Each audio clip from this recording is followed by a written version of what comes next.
Good evening students. Online में भी आवाज आ रहा है सभी को?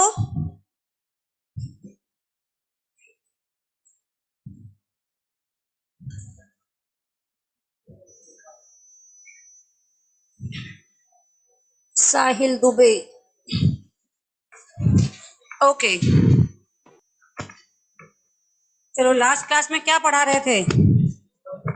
बेसिक स्ट्रेंथ, 12th का पार्ट GOC2 का बेसिक स्ट्रेंथ कंपेयर करना। उससे पहले मैंने कुछ होमवर्क भी दिया था। मैंने बोला था DPPs कर लेना। C1 से लेकर C5 तक की अपन की डिस्कस नहीं हुई ना आपकी? आपने अपनी तरफ से की? करके लाए हो या नहीं करके लाए हो? ऑनेस्टी से बताओ, नहीं करके लाए हो? नहीं करेंगे? कितने बच्चे करके लाए? चलो ईमानदारी से बताओ, करके लाए सिर्फ 2। तो भाई ऐसे कैसे काम चलेगा? अपन 12th में आ गए अब, हैं? क्या करें फिर? नेक्स्ट क्लास कल ही है मेरी। आपके बैच में नेक्स्ट क्लास कल ही है? नहीं, कल नहीं, परसों है। फ्राइडे को है। फ्राइडे को है ना क्लास? तो फ्राइडे को पक्का करके लाओगे? तो पहले होमवर्क ही लिखो। C1 से लेकर C5 तक की 5 DPPs। C1 से लेकर C5 तक की पूरी 5 DPPs फ्राइडे वाली क्लास में होनी चाहिए, अदरवाइज फिर मैं डिस्कशन कभी नहीं कराऊंगी, ध्यान रखना। नहीं, कल मेरा 12 में है, लास्ट लेक्चर है कल। अच्छा, हो सकता है तुमको गलत याद हो। कल है तो भी करके लाना है, या फ्राइडे को है तब भी 5 ही करके लानी है। 5 C5, C1 से C5 पहले 5 दे देते हैं, इतना टॉर्चर नहीं करेंगे अभी कि 8 दे दे। C1 से C5 तक कंप्लीट करके लाना है कल की क्लास में, ओके? डिस्कस कर लेंगे उसके बाद रिमेनिंग 5 से, ताकि अपने कंटिन्यू हो जाएगा। और बेटा DPP में अपन एक एवरेज एंड 15 क्वेश्चन है, और बहुत आसान भी है। 15 क्वेश्चन के हिसाब से लगाओगे 5 DPP 75 क्वेश्चन। तो सब अच्छे बच्चे हो, 12th में आ गए हो, तो 75 क्वेश्चन 1.5 घंटे में आप आराम से नोट्स लेके बैठना, सॉल्व कर लोगे। आप सोचो, केमिस्ट्री में 75 क्वेश्चन 1.5 घंटे में सॉल्व कर लोगे, फिजिक्स लेके बैठोगे 10 क्वेश्चन 1.5 घंटे में सॉल्व करोगे, इतना डिफरेंस है। तो इसलिए बेटर है केमिस्ट्री को अच्छा स्ट्रॉन्ग कर लो। करनी तो तीनों ही है, बट एक होता है ना, एक साइड जब सेफ होती है तो आप उस टाइम को बचा सकते हो अपने, वही कॉन्फिडेंस आ जाता है कि अपना एक, चलो ये सब्जेक्ट तो स्ट्रॉन्ग है, तो फिर रिमेनिंग पार्ट मेहनत किधर करनी है? फिजिक्स के मैथ और मैथ पे करनी है। बेसिक स्ट्रेंथ में लास्ट में कल मैं आपको पढ़ा रही थी how to compare basic strength compare करने के लिए सबसे पहले मैंने आपको जल्दी से एक बार रिवाइज कराती हूँ। Proton donor, proton acceptor word किसने दिया? बोलना है आपको answer, Bronsted and Lowry. Bronsted and Lowry के अकॉर्डिंग यदि मैं एक क्वेश्चन पूछ रही हूँ,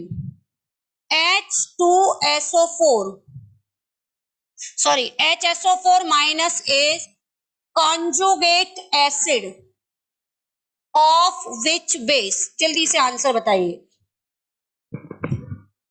HSO4 minus is a conjugate acid of which base? SO4 minus 2, क्योंकि ये कॉन्जुगेट एसिड है, इसका मतलब इसने प्रोटॉन ले लिया, तो प्रोटॉन लेने से पहले ये कौन था? SO4 माइनस 2, ये आंसर है, ठीक है?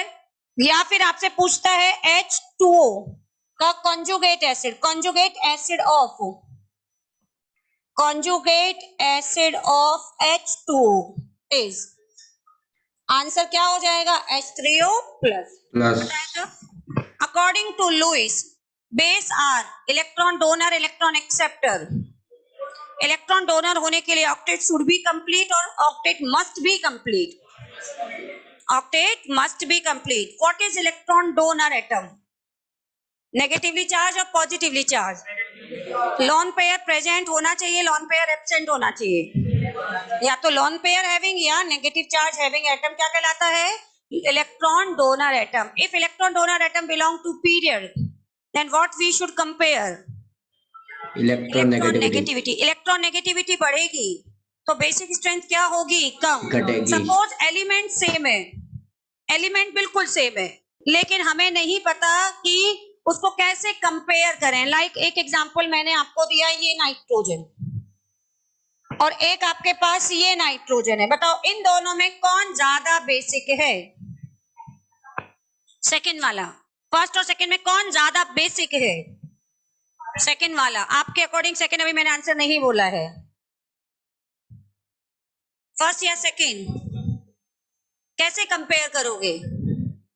यहां पे ये भी डोनर एटम नाइट्रोजन, ये भी नाइट्रोजन, इसके पास भी लोन पेयर, इसके पास भी लोन पेयर। इसका हाइब्रिडाइजेशन है sp3, इसका हाइब्रिडाइजेशन sp2। एटम सेम है लेकिन उसका हाइब्रिडाइजेशन डिफरेंट है। Then we should compare their percentage of s character.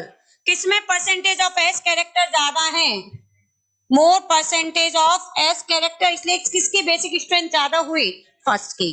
पढ़ाया था फर्स्ट पॉइंट के अंदर। सेकंड पॉइंट में अपन ने क्या पढ़ा? एनायन और न्यूट्रल में किसकी ज्यादा होती है? एनायन। यहीं तक पढ़ाया था।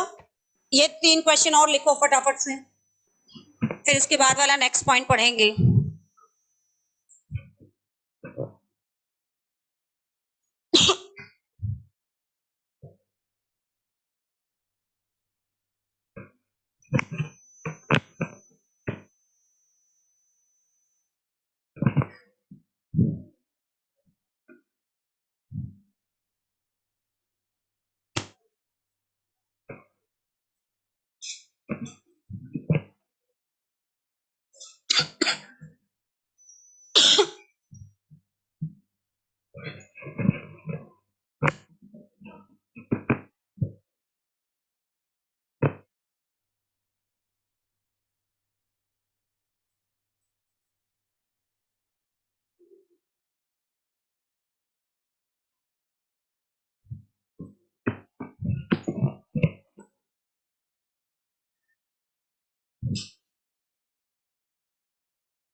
अपना ग्रुप बन चुका है, ठीक है।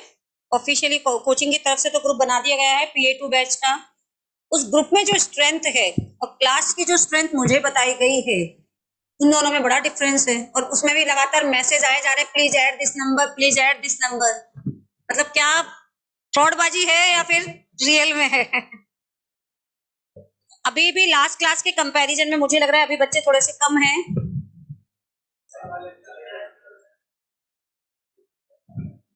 बेटा इतना लंबा लेक्चर लिखा, इससे बेटर पहले अभी अपन पढ़ लें, उसके बाद लिख देना ये लेक्चर। 11th का ओसी वीक है, तो 11th में कहाँ थे? अब चलो 11th का ओसी वीक है, उसको दूर करने के लिए अभी टाइम मिलेगा उसमें पढ़ना। देखो बेटा, ठीक है, पहला स्टेप हो गया था एटम आइडेंटिफाई करके पीरियड और ग्रुप कंपेयर करना। ग्रुप और पीरियड यदि दोनों दे रखे हो तो डोमिनेंसी किसकी ज्यादा होती है? कहाँ डिक्रीमेंट ज्यादा होता है? ग्रुप में। सेकेंड पॉइंट हमने पढ़ा एनायन और न्यूट्रल में। अब देखिए थर्ड एटम, थर्ड स्टेप पहले समझना है, ठीक है, लिखना नहीं। मान लीजिए एलिमेंट सेम है, उसका हाइब्रिडाइजेशन भी सेम है, ठीक है, एलिमेंट सेम है, उसका हाइब्रिडाइजेशन भी सेम है, यानी इसके पास परसेंटेज ऑफ एच कैरेक्टर भी सेम है। Then compare electron delocalization of negative charge और lone pair. As more delocalization of lone pair or negative charge, basic strength decreases। क्योंकि हमें इलेक्ट्रॉन को क्या करवाना है? डोनेट करवाना है। डोनेट करवाना है तो वो लोन पेयर एक ही जगह फिक्स होगा। तो सामने वाला प्रोटॉन आया, उसने उसको देखा इलेक्ट्रॉन रिक्वायरमेंट है, तुरंत दे देगा। यानी हमें उसकी रिएक्टिविटी क्या करनी है? बढ़ानी है। और डीलोकेलाइजेशन से स्टेबिलिटी बढ़ती है या रिएक्टिविटी बढ़ती है? स्टेबिलिटी। स्टेबिलिटी बढ़ रही है तो इसका मतलब वो उसी में रहना चाहता है, रिएक्शन करना नहीं चाहता।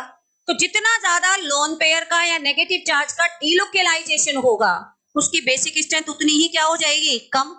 मान लीजिए एक एग्जांपल, जैसे मैंने एक तो ये दिया, दूसरा एग्जांपल यहां नाइट्रोजन के पास इसी एग्जाम्पल में यहां देखें अपन, और चलो इतना, इन तीन में अपन बेसिक स्ट्रेंथ कंपेयर करें। तो पहले आपको स्टेप्स याद रखना बेटा, स्टेप लिखा रही हूं, पहले बताइए नाइट्रोजन नाइट्रोजन नाइट्रोजन, तो इसमें पीरियड और साइज तो लगेगा नहीं, पीरियड और साइज के बाद इसका हाइब्रिडाइजेशन बताओ, sp3 ये कैसा है, sp2 ये कैसा है, sp2। पहले बताओ ये चीज समझ आई नहीं आई, ये नाइट्रोजन sp2 कैसे है। जो लोन पेयर डिलोकेलाइज होता है उसे कभी भी स्टेरिक नंबर में काउंट नहीं करते, तो इसलिए ये sp2 हो गया, ये भी sp2 हो गया। इन तीनों में सबसे ज्यादा बेसिक कौन है, फर्स्ट वाला बेसिक हो गया। अब आते हैं अपन सेकंड और थर्ड में, सेकंड भी sp2 नाइट्रोजन, थर्ड भी sp2 नाइट्रोजन, एलिमेंट सेम है, en सेम है, percentage of s character same है, ये भी न्यूट्रल है, ये भी न्यूट्रल है। बताओ कैसे कंपेयर करें। इसमें लोन पेयर एक पाई बॉन्ड के साथ डिलोकेलाइज हो रहा है, इसमें कितने के साथ, दो। जितना ज्यादा डिलोकेलाइजेशन होगा उसकी बेसिक स्ट्रेंथ उतनी ही क्या हो जाएगी, कम, क्योंकि वो उतना ज्यादा क्या हो जाएगा, स्टेबल, तो डोनेशन टेंडेंसी क्या हो जाएगी, कम। तो ऑर्डर इसका बेसिक स्ट्रेंथ का क्या आ जाएगा, ये। अब इसी में एक बहुत इंपॉर्टेंट पॉइंट आता है, एक मान लीजिए आपको मैंने ये एग्जांपल दिया और एक यहां पे ये एग्जांपल दिया, ठीक है, इसी के बाद अपन पॉइंट को लिखेंगे। दोनों में मैंने सेम एलिमेंट नाइट्रोजन बना के दिया, नाइट्रोजन यहां भी डिलोकेलाइज है और नाइट्रोजन यहां भी डिलोकेलाइज है, ठीक है। दिख रहा है मुझे यहाँ लोन पेयर सिर्फ दो पाई बॉन्ड के साथ डिलोकेलाइज है और यहाँ कितने के साथ दिखाई दे रही है, तीन। क्लियर। तो हमें लग रहा है कि इसमें ज्यादा कॉन्जुगेशन है, तो ये ज्यादा वीक बेस होना चाहिए, जबकि इन दोनों में वीक बेस कौन सा है, ये। ऐसा क्यों हुआ, कॉन्जुगेशन का ही एक पार्ट है। देखिए यहां नाइट्रोजन यदि अपने लोन पेयर को कॉन्जुगेशन में देने से मना कर दे, ये कह रहा है कि भाई मेरे को मेरा लोन पेयर डिलोकेलाइज नहीं करवाना, तो आप बताओ ये रिंग कैसी होगी। यदि सपोज ये लोन पेयर डिलोकेलाइज नहीं होता है तो इस रिंग में केवल कितने इलेक्ट्रॉन डिलोकेलाइज हो रहे हैं, फोर डिलोकेलाइज हो रहे हैं, तो इसका मतलब ये क्या हो जाएगा, एंटी एरोमेटिक। तो एंटी एरोमेटिसिटी से बचने के लिए ये कार्बन इस नाइट्रोजन से कहते हैं कंपलसरी है भाई तुम्हें तो हमारे साथ घूमना ही पड़ेगा, तुम नहीं घूमे तो पूरा मॉलिक्यूल का स्टेबिलिटी क्या हो जाएगा, खत्म हो जाएगा। तो यहाँ नाइट्रोजन का जो लोन पेयर है वो कंप्लीटली डिलोकेलाइज है, कंप्लीटली का मतलब 100% साइक्लिक वे में कंजुगेट होगा ही होगा, उसमें उसकी चॉइस, चाहे नाइट्रोजन एग्री है चाहे नाइट्रोजन एग्री नहीं है, ऐसे बोले। यहां देखिए नाइट्रोजन का लोन पेयर बेंजीन में अभी सपोज नाइट्रोजन का लोन पेयर डिलोकेलाइज नहीं हो रहा है, तो भी रिंग बताओ एरोमेटिक है या नहीं है, एरोमेटिक है, यानी इसकी एरोमेटिसिटी को डिटरमाइन करने में क्या नाइट्रोजन के लोन पेयर का कोई कंट्रीब्यूशन है, नहीं है। यानी बेंजीन के तीनों पाई बॉन्ड आराम से गोल गोल घूम रहे हैं, बल्कि बेंजीन में जैसे ही ये पाई बॉन्ड डिलोकेलाइज होगा, मान लीजिए ये डिलोकेलाइज होके ये रेजोनेटिंग स्ट्रक्चर बनाता है, तो इसकी बेटा एरोमेटिसिटी डिस्टर्ब होगी। कैसे होगी, देखो ये इसके साथ, ये इसके साथ, और इसका कॉन्जुगेशन कहाँ जा रहा है, रिंग के बाहर, तो ये रिंग कैसी बन रही है, नॉन एरोमेटिक। तो क्या बेंजीन चाहेगी कि नाइट्रोजन का लोन पेयर ऑल टाइम उसके अंदर डिलोकेलाइज होता रहे। हमको ये कॉन्जुगेशन ज्यादा दिखाई दे रहा है, इसमें कॉन्जुगेशन कम दिखाई दे रहा है, जबकि रियलिटी क्या है, ये कंप्लीटली डिलोकेलाइज है। इसके डिलोकेलाइजेशन से ओवरऑल स्टेबिलिटी क्या हो रही है, बढ़ रही है। जबकि यहाँ देखिए, यहाँ पर ये अभी अपन देखें इसका जो लोन पेयर है वो यदि इसमें डिलोकेलाइज होगा तो बल्कि इसकी स्टेबिलिटी क्या होगी, कम। तो नाइट्रोजन का जो लोन पेयर है मोस्ट ऑफ द टाइम कैसा रहता है, लोकेलाइज, कुछ देर के लिए, केवल कुछ फ्रैक्शन ऑफ सेकंड के लिए डिलोकेलाइज होगा, वो भी तुरंत घूम के जल्दी से बाहर आ जाएगा, क्योंकि उस थोड़ी सी देर के लिए बेंजीन को अपनी एरोमेटिसिटी क्या करनी पड़ती है, लूज करनी पड़ती है, और वो एरोमेटिक से कैसा हो जाता है, नॉन एरोमेटिक। क्लियर है। इसको बोलते हैं स्ट्रॉन्ग कॉन्जुगेशन या बोलते हैं कंप्लीट कॉन्जुगेशन। इसके कंपैरिजन में इसको बोला जाता है पार्शियल कॉन्जुगेशन। क्या ये पॉइंट समझ आया, पार्शियल का मतलब कुछ समय के लिए ही, कुछ टाइम के लिए ही डिलोकेलाइज होगा पूरी तरह से डिलोकलाइज नहीं होगा। और हमने एक लाइन बोली है, जितना ज्यादा कॉन्जुगेशन होगा बेसिक स्ट्रेंथ उतनी ही कम होगी। तो बताओ इन दोनों में ज्यादा बेसिक कौन हुआ? ये तो ज्यादा कॉन्जुगेशन है ना, स्ट्रॉन्ग कॉन्जुगेशन, ज्यादा कॉन्जुगेशन है। जितना ज्यादा कॉन्जुगेशन होगा बेसिक स्ट्रेंथ में उतना ही क्या हो जाएगा, कम हो जाएगा। क्या ये पॉइंट समझ आया? बताओ। चलो एक और एग्जांपल लास्ट। इनके नाम भी आपने पढ़े हो तो बता सकते हो, किसी को याद हो तो। इसको क्या कहते हैं और इसको क्या कहते हैं? बहुत इंपॉर्टेंट है, पूछा जाता है। पायरिडीन। फर्स्ट वाला कौन है बेटा? पायरिडीन। सेकंड वाला पायरोल। पायरोल। चलो पायरिडीन और पायरोल में किसकी बेसिक स्ट्रेंथ ज्यादा है और क्यों? किसकी बेसिक स्ट्रेंथ ज्यादा है और वो भी क्यों? आराम से देखो, क्यों, रीजन के साथ।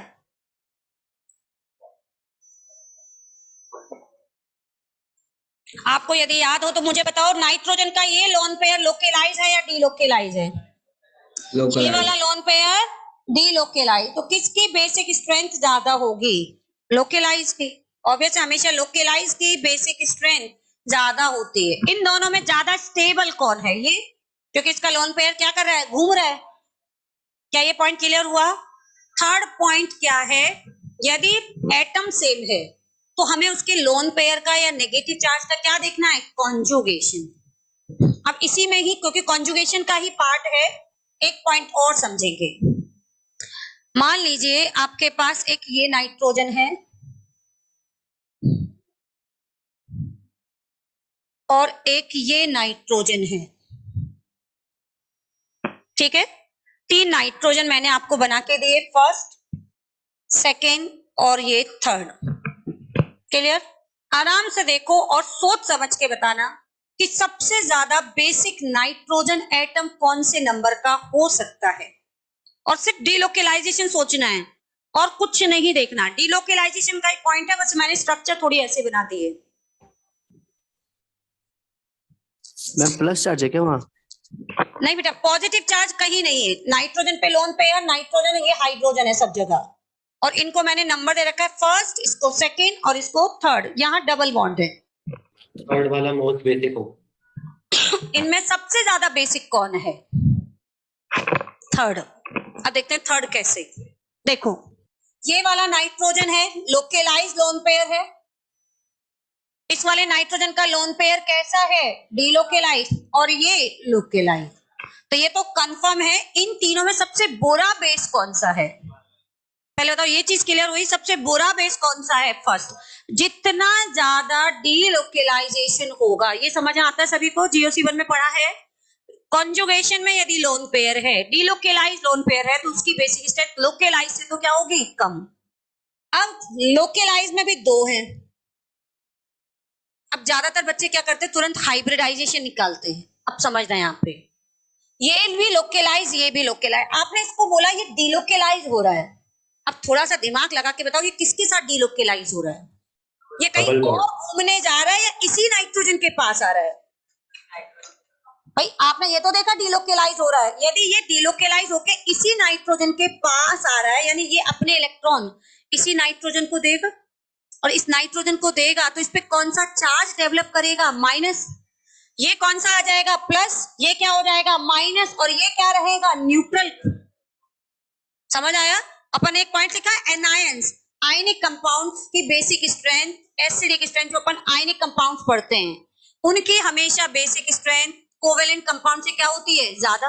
क्योंकि आयनिक कंपाउंड का हमेशा जो डिसोसिएशन होता है वो कोवेलेंट कंपाउंड से क्या माना जाता है, ज्यादा। 100% डिसोसिएबल कंसीडर होते हैं। तो अब इसमें सबसे ज्यादा बेसिक कौन हुआ, थर्ड। तो ऑर्डर बोलो, 3, 2 और 1। ऐसा समझ आया? हमें डीलोकेलाइजेशन देखना आना चाहिए। डीलोकेलाइजेशन कहने को बहुत सिंपल सी लाइन है। डीलोकेलाइजेशन में 3 पॉइंट्स आएंगे। पहला point, delocalize lone pair is always less basic than localize lone pair.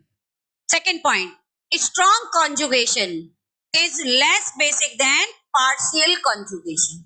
अब क्या ये चीज समझ आई? स्ट्रॉन्ग और पार्शियल यानी है दोनों में कॉन्जुगेशन। एक में लोन पेयर का घूमना कंपलसरी है, दूसरे में लोन पेयर घूमे या नहीं घूमे उससे उसकी स्टेबिलिटी पे कोई फर्क नहीं पड़ रहा, वो कम कम घूमेगा, उसको हम एक नाम दे देते हैं पार्शियल कंजुगेशन। और जो तीसरा पार्ट है कंजुगेशन, तो आपने देखा। अब इसी एग्जांपल को थोड़ा सा मैं घुमा के बना रही हूं, ध्यान से देखना।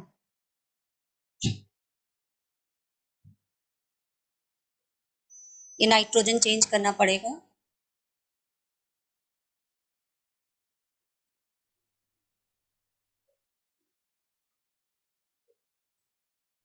इधर बना देते हैं।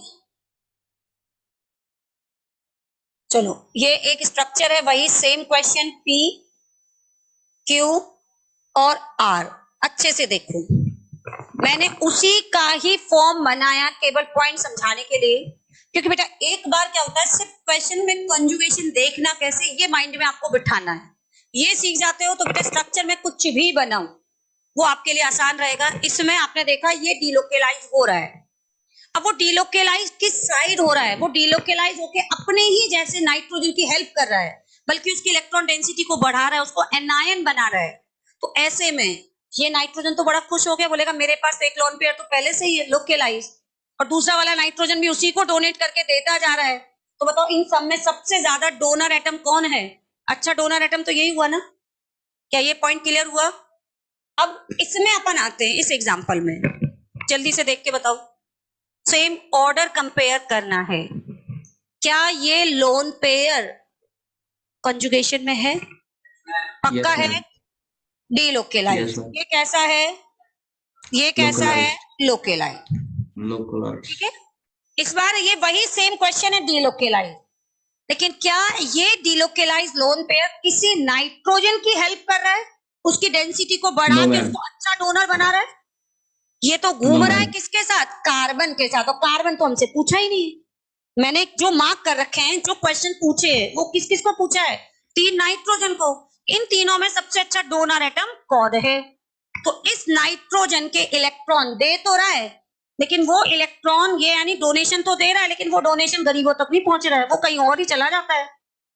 यहाँ पे ये नाइट्रोजन और ये नाइट्रोजन दोनों के पास लोकेलाइज लोन पेयर है, दोनों न्यूट्रल फॉर्म में ही रहेंगे, जबकि यहाँ ये एनायन कैसा हो गया था?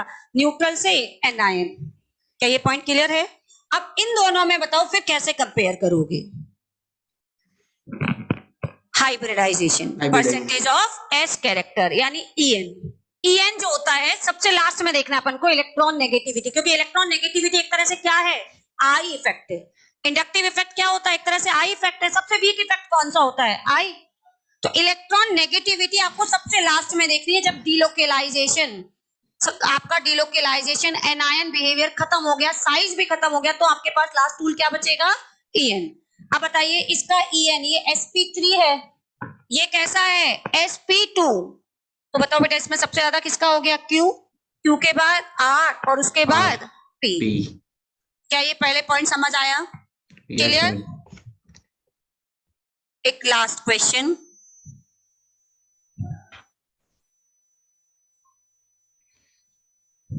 इन दोनों में ज्यादा बेसिक नाइट्रोजन कौन है? और ये कोई अलग पॉइंट नहीं है बेटा, ये सारी चीजें हमने आपको रेजोनेंस इफेक्ट में पढ़ा दी हैं।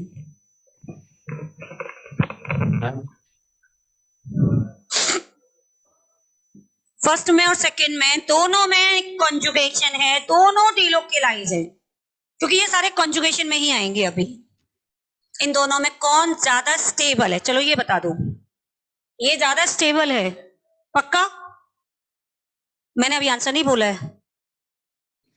चलो हिंट देती हूं, लीनियर क्रॉस, ऐसा कुछ नाम पढ़ा था, लीनियर कंजुगेशन, क्रॉस कंजुगेशन। कौन ज्यादा स्टेबल होता है? लीनियर, क्योंकि उनमें कंपटीशन ही होता कि मैं पहले आऊं, मैं पहले आऊं। यहां देखो, ये लोन पेयर जैसे इसकी तरफ जाएगा, ये लाइन से एक साइड डिलोकेलाइज हो जाएंगे। अब यहाँ पे ये लोन पेयर सोच रहा है इधर जाऊं तो ये नाराज हो जाता है, इधर जाऊं तो ये नाराज, यानी कंजुगेशन कहने को 2 पाई बॉन्ड और एक लोन पेयर में है, बट एट ए टाइम तो एक ही होगा। या तो लेफ्ट डिलोकेलाइज करवा लो या राइट साइड करा लो, जबकि यहाँ एट ए टाइम दोनों ही पाई बॉन्ड डिलोकेलाइज हो सकते हैं। इसीलिए तो इसको बोलते थे लीनियर, नाम सुना है? इसको कहते हैं क्रॉस। कौन सा ज्यादा स्टेबल होता है? और जो ज्यादा स्टेबल है उसकी रिएक्टिविटी क्या होगी? कम। और हमें इलेक्ट्रॉन डोनेट करवाना है। डोनेट कराने का मतलब उसको रिएक्टिव बनाना है। तो बताओ इन दोनों में ज्यादा अच्छा बेस कौन है? सेकंड। वो लड़ाई सोच रहा है कि अब इधर जाऊं इतने में मान लो कोई और आ गया, बोले छोड़ो तुम दोनों को, मैं तो किसी और को दे देता हूँ। लड़ाई लड़ रहे हैं दोनों आपस में, इधर आओ, तो वो किसी और को दे देगा। जबकि यहाँ आराम से एक लाइन से चलते चले जा रहे हैं मिल करके। क्लियर है ये पॉइंट? चलो लिखते हैं।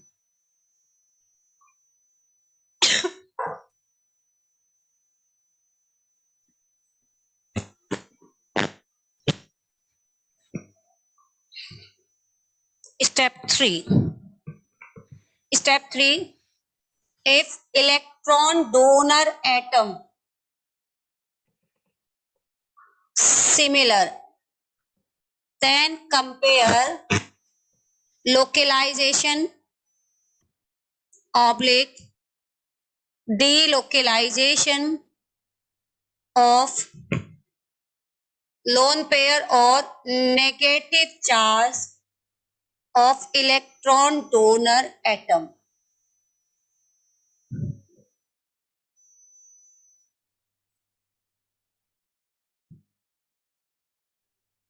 As delocalization of negative charge lone pair increases, basic strength decreases.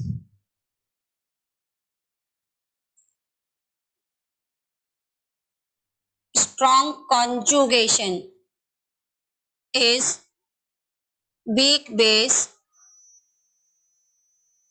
then partial conjugation.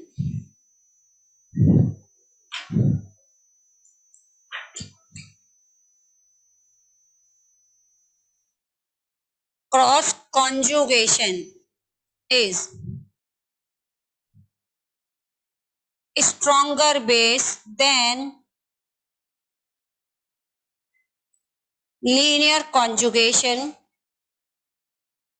due to less stable nature.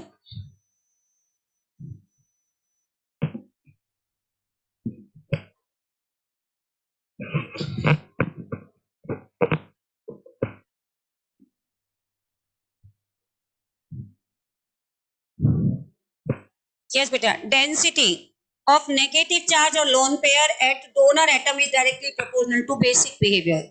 वो जितना ज्यादा लोन पेयर या नेगेटिव चार्ज रखेगा उतना ज्यादा डोनर एटम होगा, उतना अच्छा बेस होगा।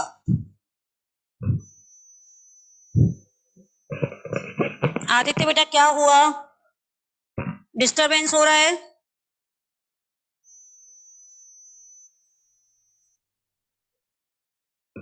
माइक बंद कर दो, लिखा है आपने।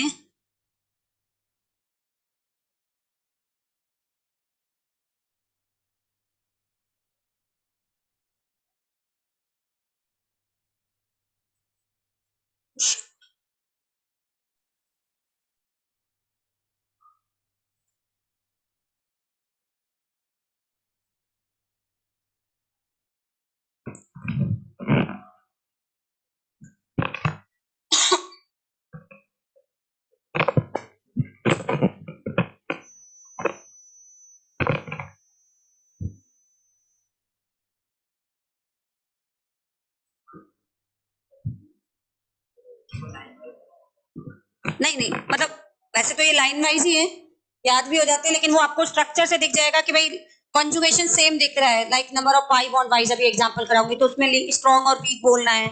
डिलोकलाइजेशन यानी एक तरह से सीक्वेंस ही है। और आपको पता है लीनियर ऑफ क्रॉस कब देखते हैं? जब कॉन्जुगेशन इक्वल हो, number of pi bond number of lone pair equal है, बट वो एक लाइन में अरेंज है और क्रॉस है, तो ये सीक्वेंस में ही आता है। चलो तो इन पॉइंट समझ आ गए थे सभी को? एनायन वाला पॉइंट क्योंकि ऑलरेडी अपन लिख चुके हैं, अब एग्जांपल देखते हैं।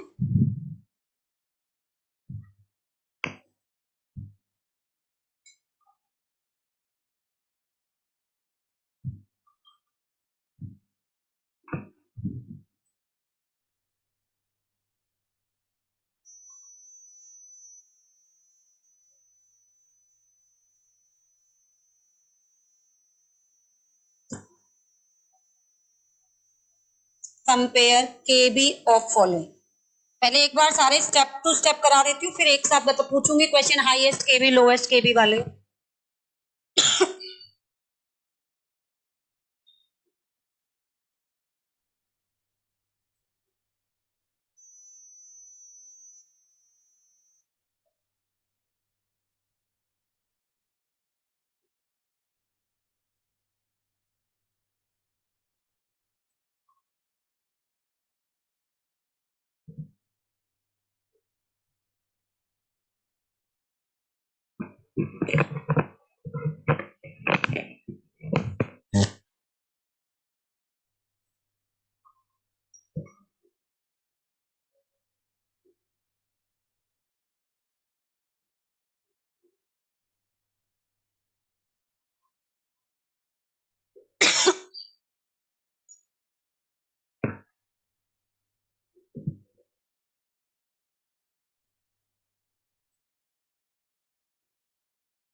मैम हाँ बेटा। मैम आपने लीनियर कॉन्जुगेशन के बाद क्या लिखा है लास्ट पॉइंट में? Cross conjugation is stronger base than linear conjugation due to less stable. Cross conjugation is stronger base than linear conjugation, क्योंकि स्टेबिलिटी किसकी ज्यादा होती है, लीनियर की। तो क्रॉस वाला लेस स्टेबल है, तो बताओ रिएक्टिव क्या हो गया, ज्यादा। Cross conjugation is stronger base than linear conjugation because of less stable nature. Less stable nature उसको क्या बना रहा है बेटा, मोर रिएक्टिव।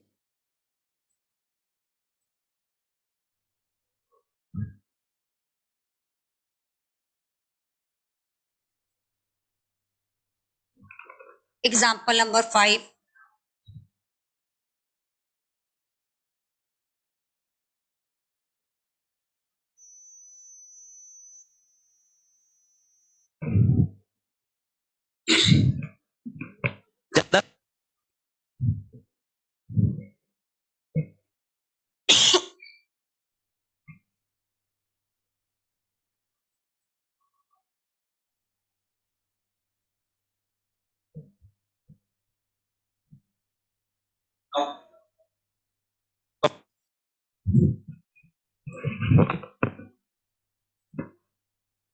पांच एग्जाम्पल लिखे हुए हैं, आराम से समझ के जो आपको लग रहा है उस पॉइंट से आप ऑर्डर लिखो।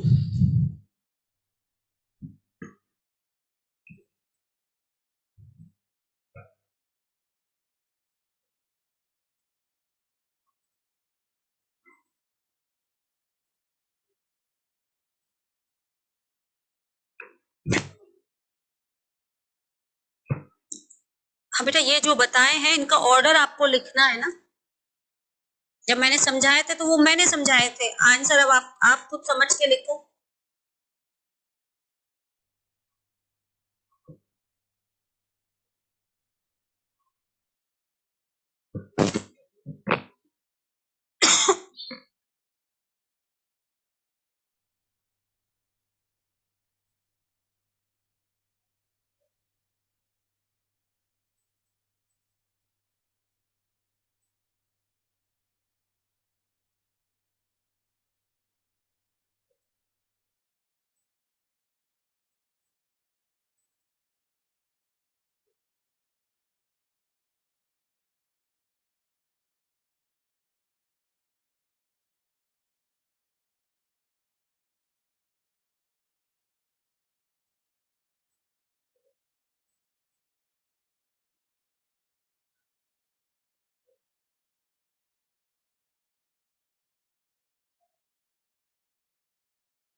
करो डिस्कस।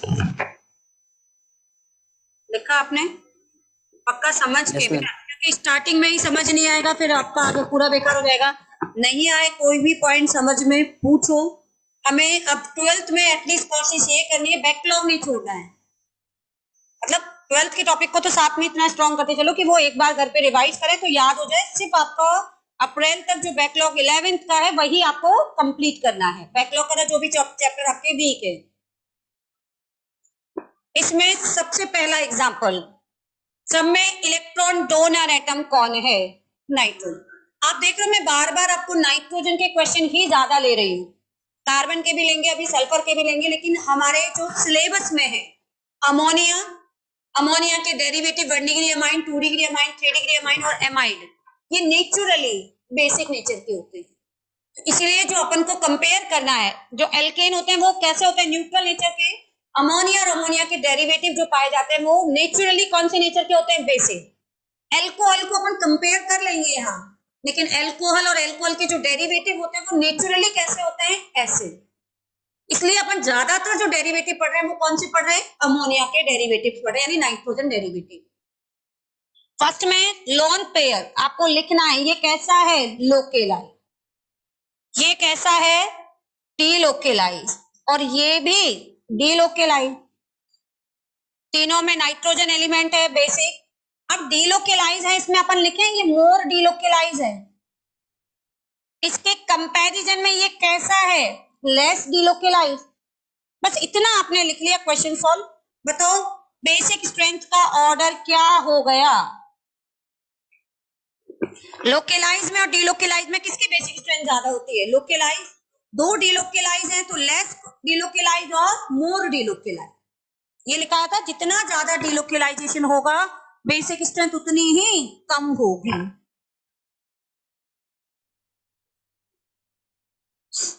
सेकेंड एग्जाम्पल बहुत इंपॉर्टेंट एग्जाम्पल है, कई बार नेम से आ जाता है, इसलिए पहले तो मैं इन सबके नाम लिख रही हूं। फर्स्ट वाले का नेम पायरिडीन, सेकेंड का नेम पायरॉल, थर्ड का नेम एनिलीन।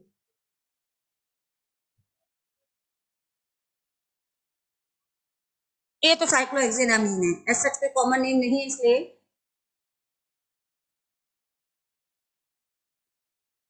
चलो इसमें बताइए इसका बेसिक स्ट्रेंथ। ये लोन पेयर कैसा है? ये लोन पेयर, ये लोन पेयर पार्शियली डीलोकेलाइज। अब समझ आया ये पार्शियली डीलोकेलाइज क्यों है? यानी बेंजीन में डीलोकेलाइज होना उसकी एरोमेटिसिटी को डिसाइड करने के लिए कंपलसरी नहीं है। घूमने आना चाहते हो घूम लो, लेकिन तुम्हारी इतनी जरूरत नहीं है। जबकि ये क्या कह रहा है? नाइट्रोजन के लोन पेयर को घूमना ही पड़ेगा, इसकी जरूरत है, अदरवाइज पूरा ही मॉलिक्यूल कैसा हो जाएगा? अनस्टेबल। और ये वाला लोन पेयर अगेन ये तो लोकेलाइज है बेटा, अगेन वो लोन पेयर कैसा है? लोकेलाइज। अब आपके पास दो लोकेलाइज है, दो डीलोकेलाइज है, तो ये तो कंफर्म है। थोड़ी देर के लिए 2 और 3 को भूल जाओ, अब 1 और 3 में कंपेयर करो। 1 और 4 सॉरी, क्योंकि 1 में भी लोकेलाइज है, 4th में भी लोकेलाइज। कैसे कंपेयर करोगे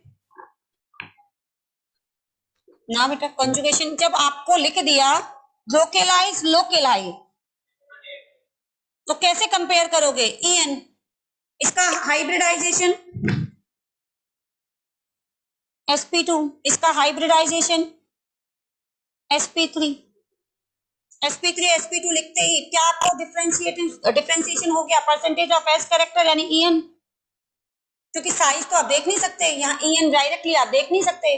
En को कैसे देख सकते हो? या तो डायरेक्ट एलिमेंट डिफरेंट है या उसका परसेंटेज ऑफ एस कैरेक्टर। क्या ये क्लियर हुआ?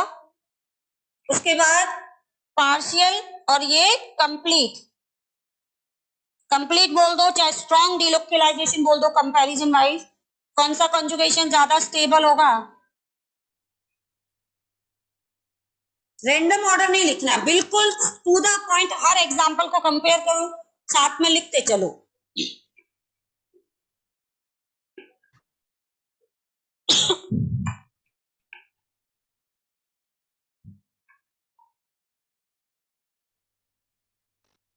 चलो एग्जांपल नंबर 3, ये वाला लोन पेयर लोकलाइज, ये वाला लोन पेयर लोकलाइज, ये डीलोकलाइज। लेकिन डीलोकलाइज किस साइड हो रहा है? इसी के साइड। मैं अलग से एक लाइन लिखूंगी भी, इसको समझा भी दूंगी। इसको बोलते हैं इम्यून सिस्टम। एक नाइट्रोजन जो अपना लोन पेयर डीलोकलाइज कर रहा है वो भी दूसरे नाइट्रोजन की तरफ। तो जो दूसरा नाइट्रोजन है जिसके पास एक लोन पेयर तो था, एक और दूसरा नाइट्रोजन देने के लिए तैयार हो गया, तो ये तो खुशी के मारे वैसे ही पागल हो जाएगा ना। बोलेगा एक तो मेरे पास था ही, एक और मिल गया, तो इसकी डेंसिटी क्या हो गई? ज्यादा हो गई। और इलेक्ट्रॉन डोनेशन क्या है? जब आपके पास पैसा बहुत ज्यादा अमाउंट में होगा तभी तो डोनेशन करोगे, जब तो अच्छा लगेगा। अब नाइट्रोजन के पास जितने ज्यादा नेगेटिव चार्ज लोन पेयर होंगे, डोनेशन उतना अच्छा करेगा वो। इसलिए इनमें सबसे अच्छा डोनर कौन है? आर के बाद क्यू के बाद पी।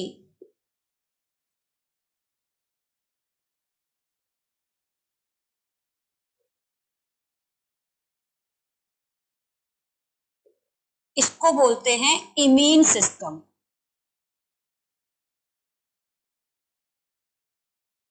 अलग से लिखना, अभी आपको कुछ नहीं लिखना।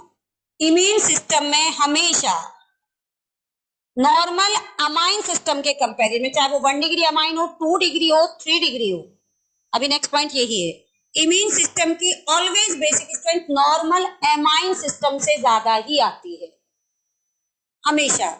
कैसे? देखिए, एक तो ये लोन पेयर लोकलाइज है, दूसरा इसको दे रहा है।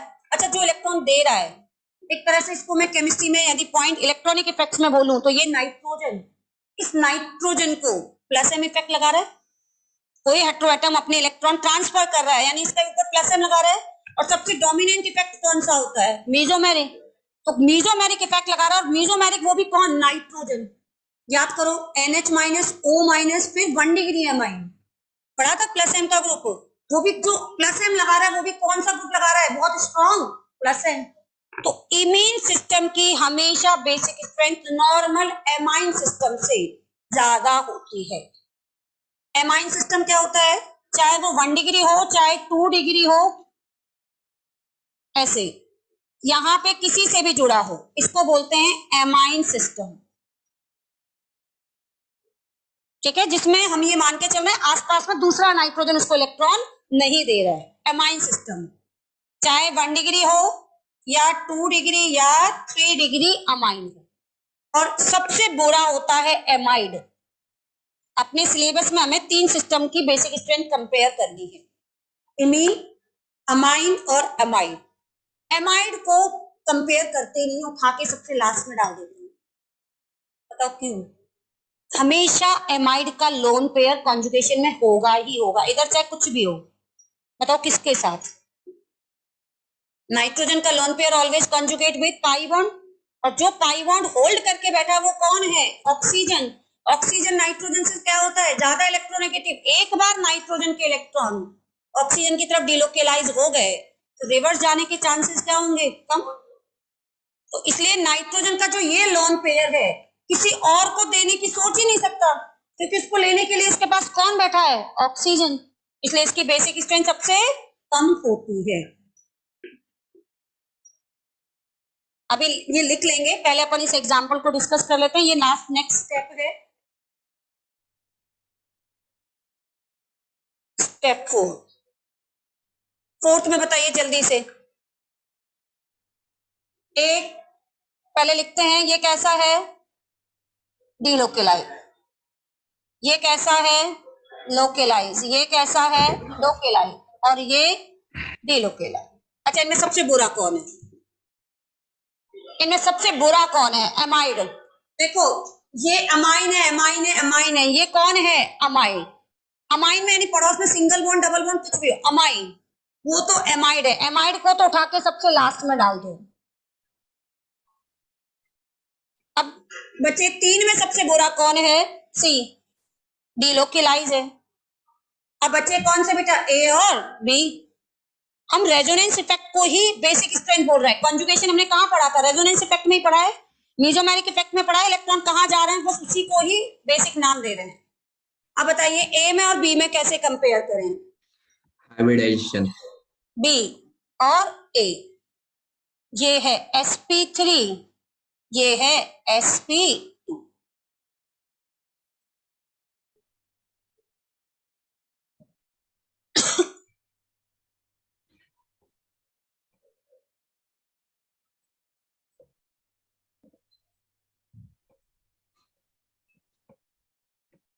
तो वैसे इजी सा एग्जांपल है। फिफ्थ वाला तो वैसे ही हो गया होगा। बताओ बेटा किसका बेसिक स्ट्रेंथ ज्यादा है? लेस स्टेबल, मोर basic. More stable, less basic.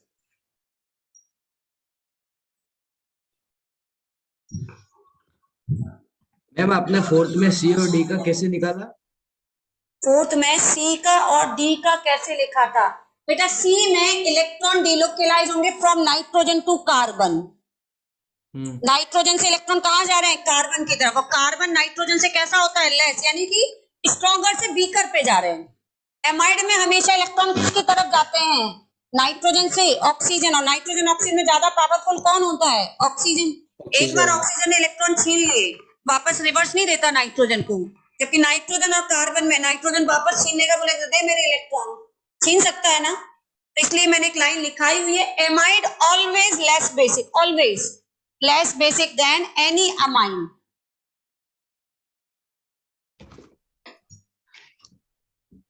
देखो कितने बड़े बड़े एग्जाम्पल सॉल्व कर रहे हो, है ना। इंटेलिजेंट हो गए हो सभी बच्चे। Step 5।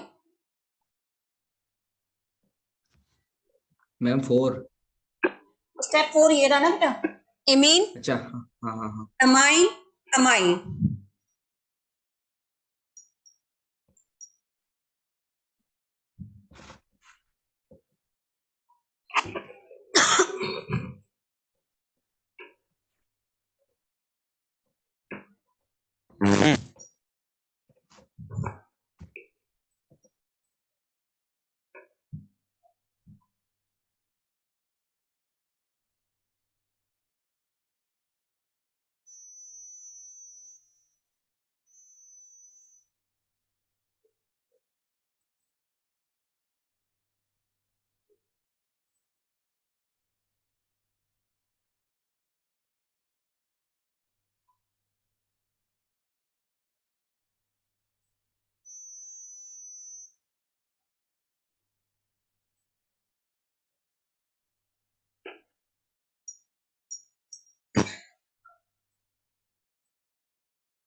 If amine or imine system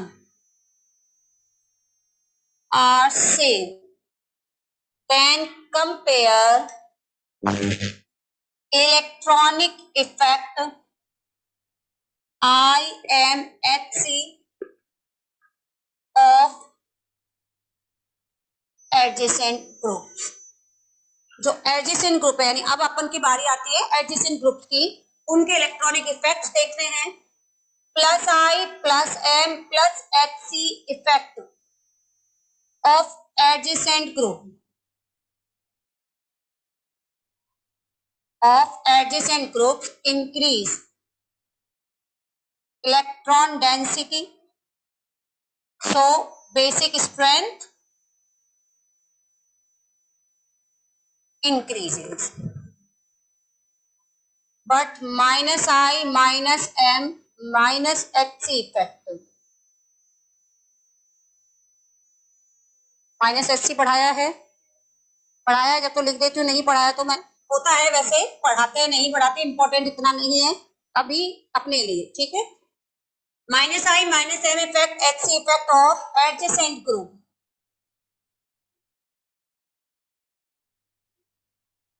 decrease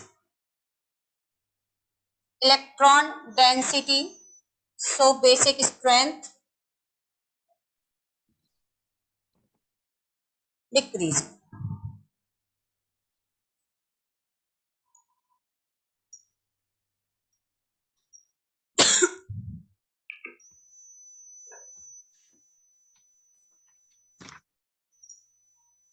amine और एमाइन सिस्टम यदि मान लीजिए सेम है,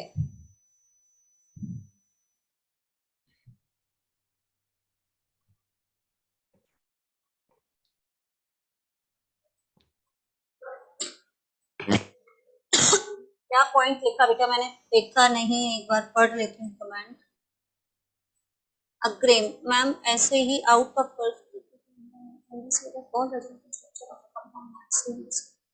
बेटा, रेजोनेटिंग स्ट्रक्चर्स तो सेम ही होती है, क्योंकि हमेशा जो बेसिक स्ट्रेंथ निकलती है वो हाइब्रिड की निकालते हैं। Resonating structure are hypothetical structure which are used to explain bond length, bond angle, जो कई बार कुछ मॉलिक्यूल में आ रहे हैं उनको समझाने के लिए। जब हम कोई भी कैरेक्टर स्टडी करते हैं लाइक बेसिक स्ट्रेंथ, तो हमेशा वो हाइब्रिड का बताया जाता है कि जिस फॉर्म में वो मोस्ट स्टेबल है। एक बच्चे ने क्वेश्चन पूछा है कि क्या हर रेजोनेटिंग स्ट्रक्चर की बेसिक स्ट्रेंथ सेम होगी? यस, रेजोनेटिंग स्ट्रक्चर को क्या कभी सेपरेट आउट किया जा सकता है? क्या कभी रेजोनेटिंग स्ट्रक्चर को सेपरेट कर सकते हैं? नहीं। Resonating structures only hypothetically paper पे इमेजिन की गई है। लाइक आपको बॉन्ड लेंथ कंसेप्ट समझाना है कि BF3 है, BF3 में बॉन्ड लेंथ, जो बॉन्ड ऑर्डर है B और F के बीच का, वो ना तो सिंगल बॉन्ड आ रहा है ना वो डबल बॉन्ड आ रहा है, वो पार्शियली डबल आ रहा है। तो कैसे? इसका मतलब उसमें कहीं ना कहीं कुछ देर के लिए इलेक्ट्रॉन डिलोकेलाइज होते हैं। तो उस पॉइंट को समझाने के लिए ऑन पेपर बनाया गया एक मेथड है। रेजोनेटिंग स्ट्रक्चर आपको एक पॉइंट लिखा था ना, हाइपोथेटिकल होती है। रियल में वो हमेशा क्या है, एक हाइब्रिड है, जिसमें वो एक इलेक्ट्रॉन लगातार हर वैकेंट ऑर्बिटल में डिलोकेलाइज हो। तो जो कैरेक्टर स्टडी किए जाते हैं वो हमेशा किए जाते हैं रियल मॉलिक्यूल के, और रियल मॉलिक्यूल होता है हाइब्रिड। अब जैसे मैंने एक एग्जांपल दिया, NH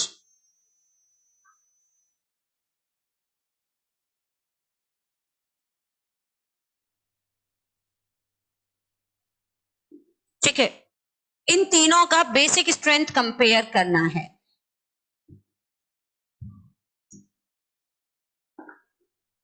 बहुत बढ़िया क्वेश्चन है, कंपेयर बेसिक स्ट्रेंथ। तो मैं समझा रही हूं पहले, फिर आपको करने के लिए दूंगी। पहला स्टेप क्या था, क्योंकि आप ये मत सोचो कि ये तो स्टेप नंबर 6 का है तो डायरेक्ट 6 लगाओगे। आपको तो अभी जब एक साथ अपन पढ़ लेंगे तो आप तो पूरे स्टेप से चलो। सबसे पहले तो क्या ये लुईस बेस है? बेस है, सबके पास डोनर एटम है। फिर याद करो पॉइंट क्या लिखाया था कि डोनर एटम को आइडेंटिफाई करो। बताओ इसका डोनर एटम कौन है? अब इसमें भी तो दो डोनर एटम हो सकते हैं, नाइट्रोजन या ऑक्सीजन, लेकिन डोनर एटम होता है एक ही होगा। जब अपन कंपेयर कर रहे हैं किसी दूसरे के साथ, तो हमेशा उसका भी एक ही डोनर एटम लेना है कंपैरिजन करते समय। अब बताओ इसमें डोनर एटम कौन है? नाइट्रोजन। इसका भी डोनर एटम कौन है? नाइट्रोजन। यानी आपको इन तीनों की बेसिक स्ट्रेंथ कंपेयर करनी है कि इन तीनों में से कौन सा नाइट्रोजन अपना लोन पेयर इमीडिएटली डोनेट करेगा, दूसरे में थोड़ा स्लो और किसी में और भी स्लो। ठीक है, तीनों में नहीं तू नो लेवल ये लेते तो बता लगूंगा। RMJ करके कोई बच्चा था भाई, क्या हुआ? कोई गलत क्लास में आ गए थे क्या, या दिमाग में दौरा पड़ गया फिर से, जो कभी कभी पड़ता है आपको?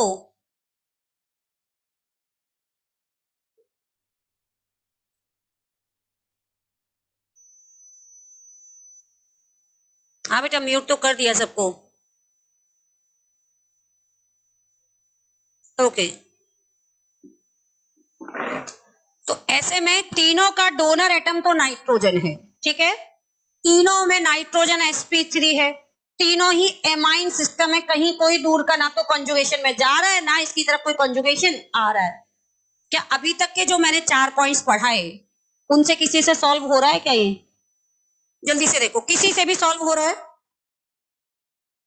किसी से सॉल्व नहीं हो रहा, सबका सिस्टम सेम है, एमाइन सिस्टम है, सभी में sp3 हाइब्रिडाइजेशन है, तीनों का लोन पेयर लोकेलाइज है, तीनों ही नाइट्रोजन है। तो इसमें अब किसकी हेल्प लेनी पड़ेगी?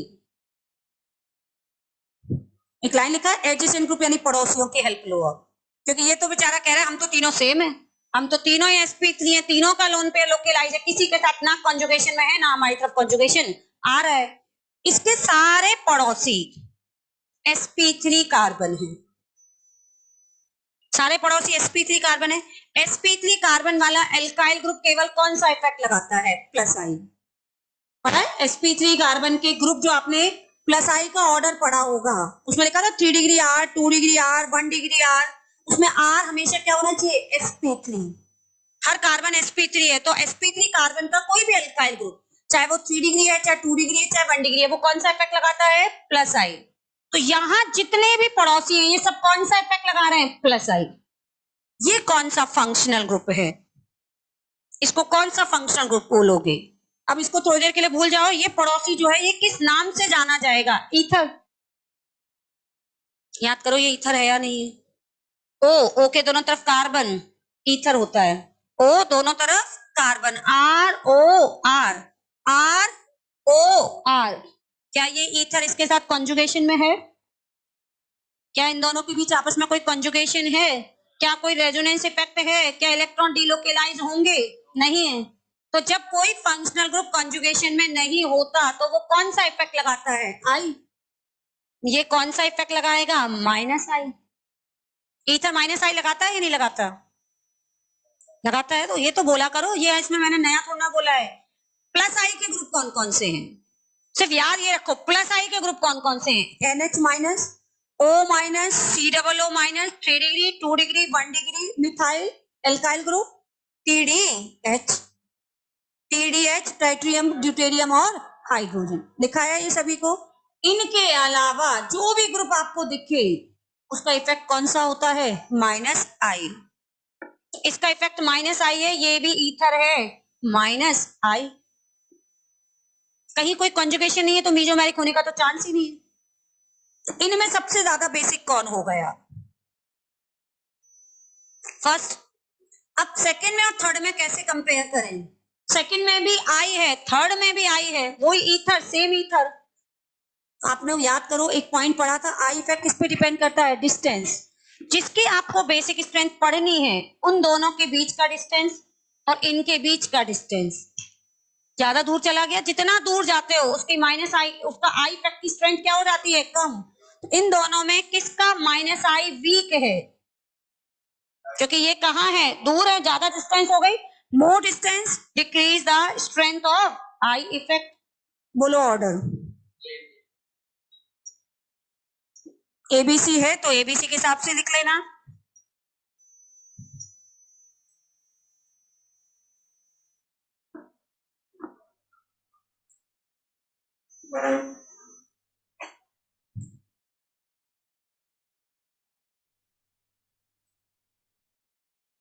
बेटा लोन पेयर रिपल्शन किस वाले में हो रहा है?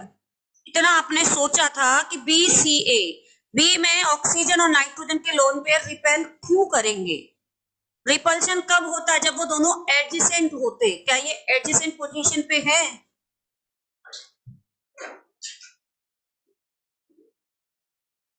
इसने इतना सोचा अग्रिम।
नेक्स्ट एग्जाम्पल दे रखे हैं, करो आराम से समझो, उसके बाद करिएगा।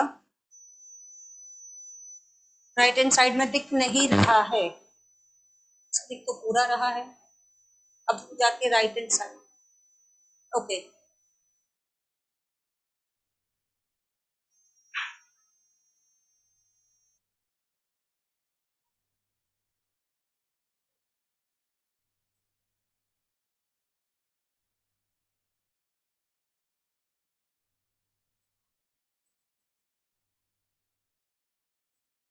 अब दिख रहा है बेटा राइट हैंड साइड का?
अमोनिया, मिथाइलएमाइन, डाइमिथाइलएमाइन। अमोनिया, मिथाइलएमाइन, डाइमिथाइलएमाइन में सबसे ज्यादा बेसिक कौन है? 3, 2, 1। क्या ये ऑर्डर मैंने सही लिखा है? सबसे ज्यादा बेसिक 3 है। आया ना, आपको बोला करो कुछ बेटा, क्यों है? देखो बोलने से मैं सपोज गलत भी होगा तो मैं यही तो बोलूंगी गलत है, ये ऑर्डर गलत है, कोई गुनाह तो नहीं हो जाएगा ना, इसलिए बोला करो, उससे कॉन्फिडेंस आप लोगों को ही आएगा। आपको उसको क्या रीजन लग रहा है वो बोलो, क्यों मैंने 3, 2, 1 लिखा है, मैडम ये गलत आंसर आना चाहिए, ऐसे होना चाहिए, उसको एक्सप्लेन करो। यदि वाकई आप सीखना चाहते हो कि आपका पूरा आपका 12th क्लास अच्छा रहे, आपके अंदर लर्निंग एटीट्यूड आए, तो उसके लिए बोलो।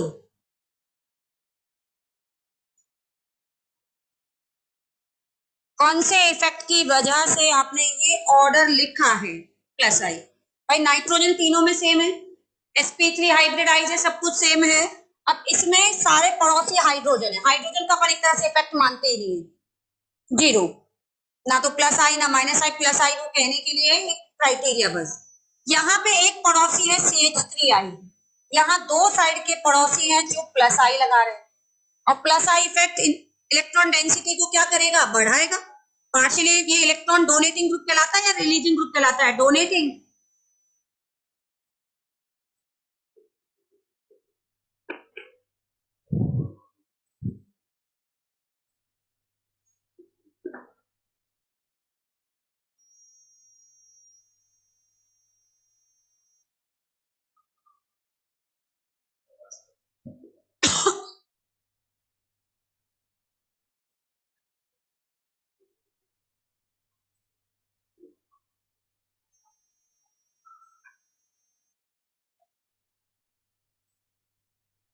और देखो आप लोग आवाज नहीं बोल रहे हो ना, तो उधर की आवाज आने लगी ज्यादा। तो अगले का आंसर अपन खूब तेज से बोलना, तो अपने आप माइक उधर की आवाज कैच नहीं करेगा।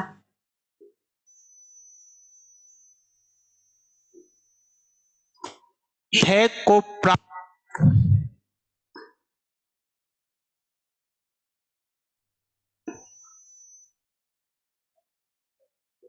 चलो सेकंड डिस्कस करूं। सेकंड वाले में वही 1, 2, 3, 4 मान लेते हैं। बताओ बेटा 1, 2, 3, 4 के बेसिस पे ऑर्डर क्या आएगा? 2 डिक्रीजिंग ऑर्डर, 2 सबसे ज्यादा, फिर देन 3, देन 4 सबसे बेकार, 1। कौन से इफेक्ट के बेसिस पर? प्लस आई। अगेन ये कौन सा इफेक्ट हुआ? प्लस आई। क्योंकि ये देखिए बेटा ये वाला पार्ट सभी में सेम है, तो यहाँ पे अदर एक्स्ट्रा कोई इफेक्ट नहीं, क्योंकि जो चीज कॉमन है, ये तो इसके पास भी है, इसके पास भी है, उसके अलावा इसके पास क्या है? कुछ भी नहीं, जीरो।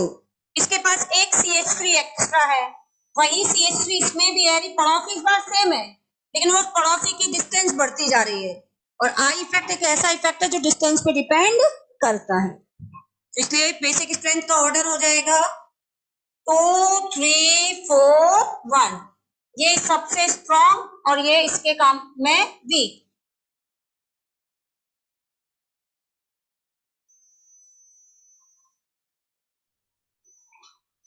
हाँ,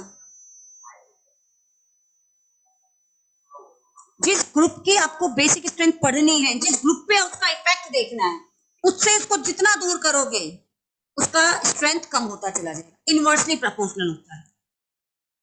वो ग्रुप दूर जा रहा है तो इसका मतलब उसकी स्ट्रेंथ क्या होती जा रही है, कम होती जा रही है।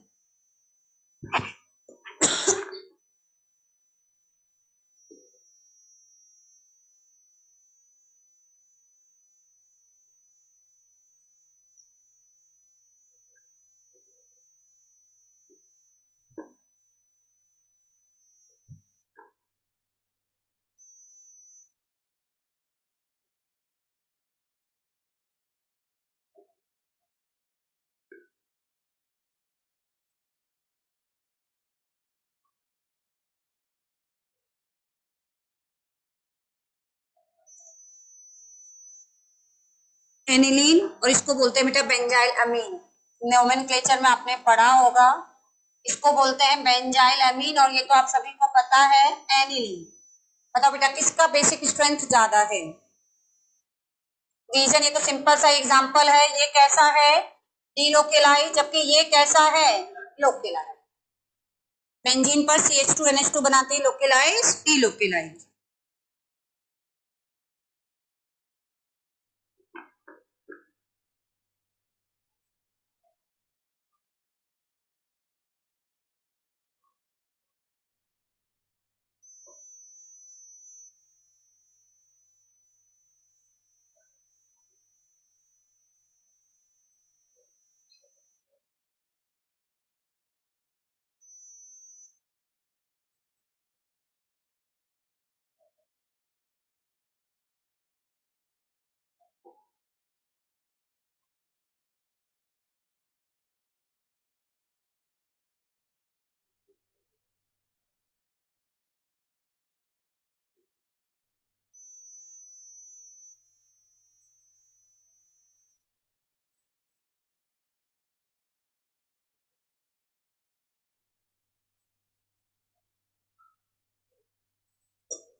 चलो सेकंड में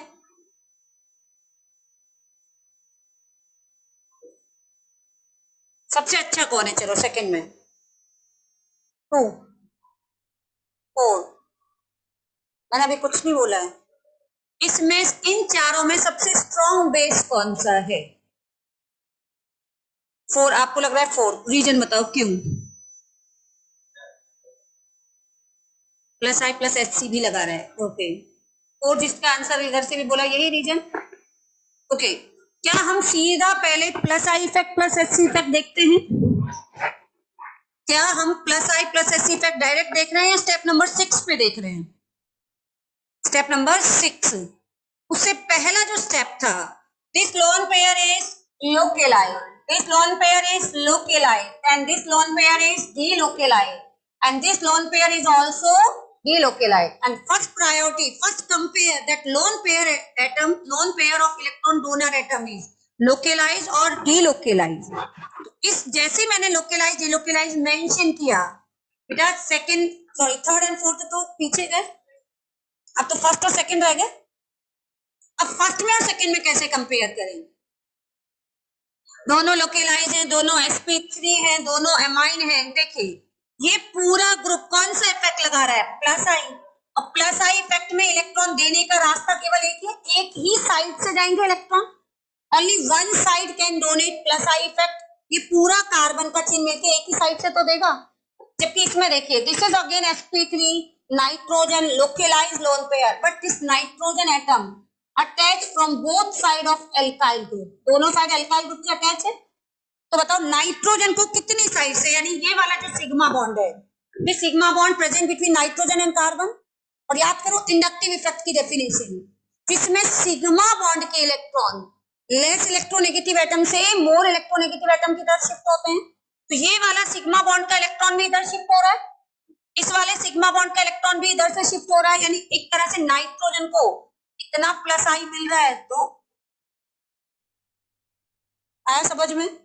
बताओ इनमें ज्यादा बेसिक कौन हुआ? 2, 2 के बाद 1। अब 4 और 3 में कंपेयर करो, एंड 4, 4 के बाद 3। Alkyl amines are more basic than aryl amine. Line लिखा दूंगी अभी, ये एनसीईआरटी में दे रखी है। एल्काइल अमाइन का मतलब नॉर्मल कार्बन से जुड़े हुए एल्काइल अमाइन, और बेंजीन से डायरेक्ट जुड़े हुए नाइट्रोजन को क्या बोलते हैं? Aryl for aromatic. Alkyl amines are more basic than aryl amine because in aryl amine 100% lone pair of nitrogen is delocalized, जबकि alkyl amine में हो भी सकता है और नहीं भी।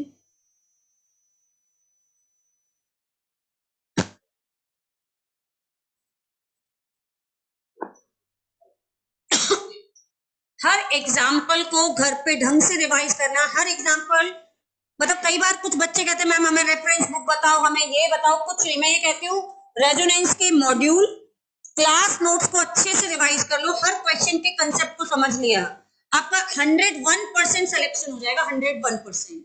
बट भटको मत, जो टीचर पढ़ा रहा है उस पे फोकस करो, और हर क्वेश्चन में पॉइंट अप्लाई कैसे करते हैं। होता है ना, नॉलेज लेना नहीं, उसको अप्लाई करना आना चाहिए।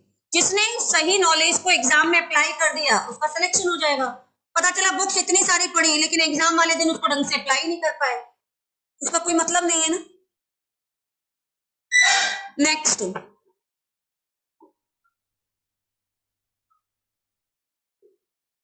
Alkyl amines are more basic than aryl amine because in aryl amine lone pair is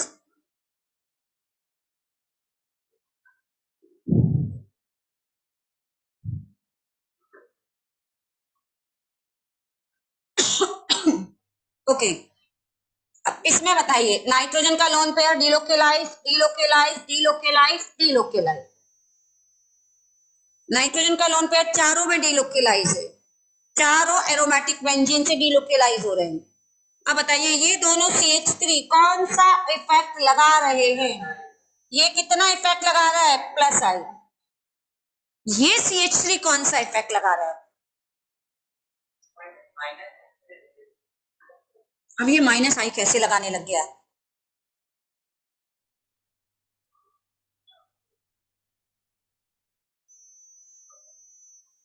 hyper conjugation भी पढ़ा है।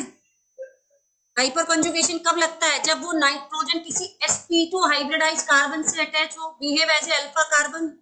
थोड़ा सा याद करो हाइपर कंजुगेशन। बेंजीन से जुड़ा हुआ methyl group either present on ortho and para, it can show HC effect. पढ़ा था HC इफेक्ट आई इफेक्ट से स्ट्रॉन्ग होता है, वीक होता है? HC इफेक्ट आई इफेक्ट से क्या होता है? स्ट्रॉन्ग। वो और ज्यादा इलेक्ट्रॉन डेंसिटी बढ़ाएगा या डेंसिटी को कम करेगा? डेंसिटी किसकी बढ़ेगी? बेंजीन की। और जब बेंजीन की इलेक्ट्रॉन डेंसिटी बढ़ेगी तो वो इलेक्ट्रॉन किसको दे सकता है? नाइट्रोजन को। और इसमें तो अपन को पता ही है इफेक्ट कुछ है ही नहीं। बताओ बेटा इनमें सबसे स्ट्रॉन्ग बेस कौन सा हो गया? 3 रीजन प्लस IB और प्लस HC। फिर 3 के बाद 1, 1 के बाद 2, 2 के बाद 4।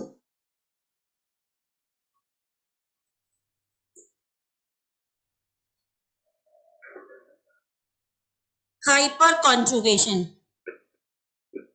11th की OC वीक है इसलिए नहीं हो रहे। अरे भाई आकाश 11th की OC कितनी वीक है? मतलब ये बिल्कुल नहीं आ रहा है क्या समझ में? Localise delocalise. एक तो ये है कि बिल्कुल लोकलाइज डिलोकलाइज होता क्या है यही समझ नहीं आ रहा। कोई रेफरेंस बुक रेजोनेंस के नोट्स पहले बात तो रेजोनेंस के नोट्स ले लो बेटा। हाइपर कॉन्जुगेशन, डबल बॉन्ड के आपको याद हो तो पॉइंट्स, डबल बॉन्ड से directly attach sp3 carbon known as alpha carbon and hydrogen present on alpha carbon known as alpha hydrogen, then this group can show Hc effect on benzene. और हमने यही बोला बेंजीन और ये वाला part तो सब में कॉमन है। जब पार्ट कॉमन हो तो हमें किसका इफेक्ट देखना है, एडजेसेंट ग्रुप का, कि वो डेंसिटी को बढ़ा रहे हैं या डेंसिटी को क्या कर रहे हैं, कम। जब बेंजीन की डेंसिटी ज्यादा होगी तो वो नाइट्रोजन से इलेक्ट्रॉन लेगा नहीं, तो नाइट्रोजन से कहेगा कि तुम आगे डोनेट कर दो, उसको तो ऑलरेडी CH3 ने दे दिया। यहाँ CH3 Hc इफेक्ट लगा रहा है बेटा। एक बार JOC1 तो रिवाइज करना ही है, सभी को समझ आ गया। लास्ट पॉइंट, मैं इसलिए सारे वो क्वेश्चन ले रही हूँ ताकि आपको JOC1 रिवीजन भी होता रहे, कुछ कुछ आपको याद आए और अपना बेसिक स्ट्रेंथ कंटिन्यू हो ही रहा है।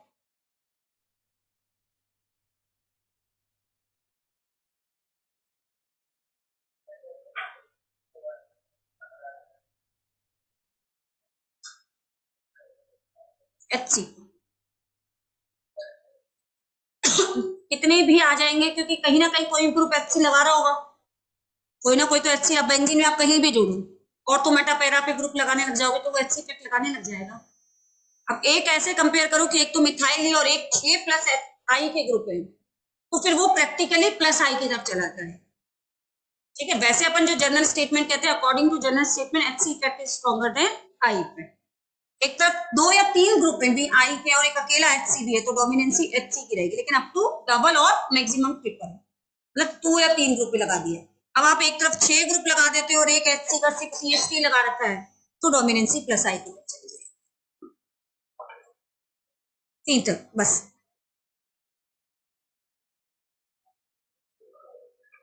सेकेंड वाले का बेसिक स्ट्रेंथ ज्यादा है, क्यों? NO2 का -I इफेक्ट और -M इफेक्ट दोनों ज्यादा है, पक्का? चलो हिंट देती हूँ, किसी भी बच्चे को ऑनलाइन में भी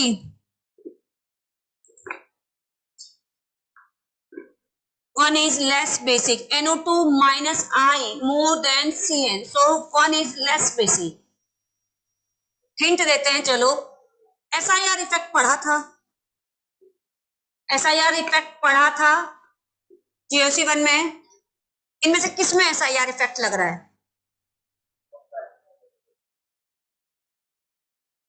SIR इफेक्ट केवल फर्स्ट में लग रहा है, सेकंड में SIR इफेक्ट नहीं लग रहा। अब मुझे लोग बच्चों के चेहरे देखकर लग रहा है कि SIR इफेक्ट इतना नहीं आता, आता है। इनमें से किस में SIR इफेक्ट लग रहा है? केवल फर्स्ट में, सेकंड में SIR इफेक्ट नहीं लग रहा। लीनियर ग्रुप पर कभी SIR इफेक्ट नहीं लगता। साइनाइड का हाइब्रिडाइजेशन क्या है? sp, sp मतलब लीनियर। अब what is SIR effect? SIR effect steric crowding की वजह से वो जो मिडिल ग्रुप है जिसको दोनों तरफ बल्कि ग्रुप ने सराउंड कर लिया है, 3 ग्रुप जब लगातार हो तो वो जो मिडिल ग्रुप है वो जब 2 बल्कि ग्रुप से सराउंडेड हो जाता है तो वो उनके स्टेरिक हिंड्रेंस से, झगड़े से, एक बेंच पे एक बीच में मोटा आदमी बैठा दे, उसके दोनों तरफ भी बल्कि ग्रुप बिठा दें, बच्चे बिठा दें, तो उनमें आपस में स्टेरिक क्राउडिंग होगी, जगह के लिए धक्का मुक्की करेगा, यार ये किसी दूसरे को कौन ही मारेगा। तो उनमें सबसे ज्यादा सफर कौन करेगा? साइड वाले या मिडिल वाला? मिडिल वाला। तो फिर वो क्लास को डिस्टर्ब करेगा रिपल्शन की वजह से। तो हम क्या करेंगे? उन्होंने मेरे को कंप्लेन किया, देखो मैम मुझे ये दोनों परेशान कर रहे हैं, तो मैं क्या करूंगी? यदि मेरे को दिखेगा जगह खाली हो तो बेटा तू यहाँ से उधर आ जा, यही करूंगी, जगह खाली करवाऊंगी, यानी लड़ाई को खत्म करने का तरीका ये निकलेगा। तो सिमिलरली हम यहाँ ग्रुप तो निकाल नहीं सकते, तो वो जो ग्रुप होता है, याद रखें कौन सा? बल्कि ग्रुप। बल्कि ग्रुप में सब चलेगा बट वो लीनियर नहीं होना चाहिए, ओके? OH नहीं होना चाहिए, यानी हाइड्रोजन वाला ग्रुप नहीं होना चाहिए। तो उस ग्रुप, वो ग्रुप क्या करता है जो बेंजीन के प्लेन में है, ऐसे तीनों एक ही एक्सिस पे बैठे हुए। बेंजीन एक प्लेनर मॉलिक्यूल है, तो बेटा वो मॉलिक्यूल बेंजीन के कहाँ हो जाता है? परपेंडिकुलर। बोलेगा तुम रहो हॉरिजॉन्टल, मैं जा रहा हूँ वर्टिकल। अब वर्टिकल तो हो गया, उससे एक नुकसान क्या हो गया? Now this group become perpendicular to benzene and perpendicular group never show conjugation with each other. Conjugation हमेशा कहाँ होता है? एक ही प्लेन में प्रेजेंट और दूसरे में। पढ़ा है ना SIR इफेक्ट में? तो यहाँ पे SIR लग रहा है, यहाँ SIR नहीं। ध्यान से देखना। और उस SIR से क्या हुआ? ये NO2 बेंजीन के कहाँ हो गया? परपेंडिकुलर। अब परपेंडिकुलर होने से इसका रेजोनेंस तो गया, और जब रेजोनेंस ही नहीं दिखा रहा तो क्या वो मेसोमेरिक इफेक्ट दिखाएगा? मेसोमेरिक इफेक्ट किस इफेक्ट का पार्ट है? रेजोनेंस इफेक्ट का ही तो पार्ट है। तो यहाँ NO2 केवल कौन सा इफेक्ट दिखा रहा है? -I, जबकि इसमें SIR नहीं है। और जब SIR नहीं है तो ये कौन सा इफेक्ट दिखाएगा? -N। बोलेगा मैं तो कहीं परपेंडिकुलर नहीं हुआ, दो मुझे इलेक्ट्रॉन। ये इलेक्ट्रॉन खींचेगा। जब इलेक्ट्रॉन खींचेगा तो बताओ बेंजीन की डेंसिटी क्या होगी? कम। तो बेंजीन अपनी डेंसिटी को बचाने के लिए किससे इलेक्ट्रॉन मांगेगा? नाइट्रोजन से। बोलेगा भाई तू दे, तो नाइट्रोजन का लोन पेयर बहुत ज्यादा डीलोकेलाइज हो जाएगा। कुछ याद आ रहा है? ऐसा कभी कुछ पढ़ा था? अब बताओ ओवरऑल किसके बेसिक स्ट्रेंथ ज्यादा हो गई? -I -M में -M इलेक्ट्रॉन डेंसिटी को बहुत ज्यादा डिक्रीज करता है।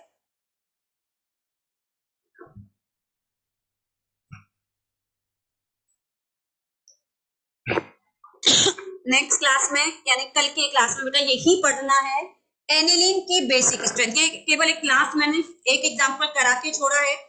एनिलीन की बेसिक स्ट्रेंथ स्टेरिक क्राउडिंग से, SIR इफेक्ट से कब बढ़ती है, कब कम होती है, यानी स्पेशली एनिलीन की बेसिक स्ट्रेंथ का कंपैरिजन।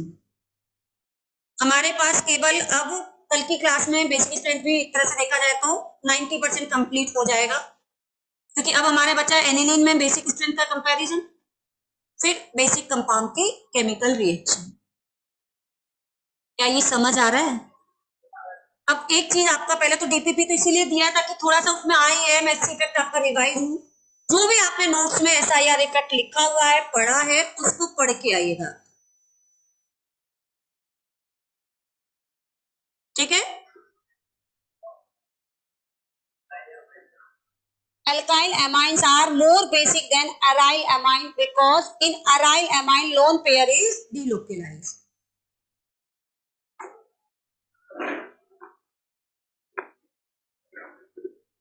अराइल अमाइन का मतलब बेटा अनुज बेंजीन से जुड़ा हुआ अमाइन को ही हम क्या कहते हैं? Aryl. Aryl word is for aromatic. Aromatic में जब NH2 जुड़ता है तो उसको कहते हैं aryl amine. Alkyl amines are more basic than aryl amine due to delocalization, lone pair delocalization.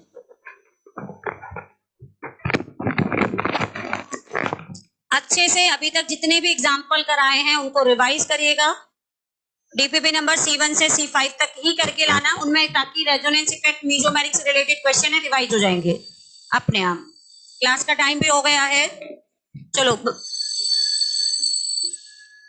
क्या ओनली GOC। ओके ठीक है, बाय बच्चों। Okay good night.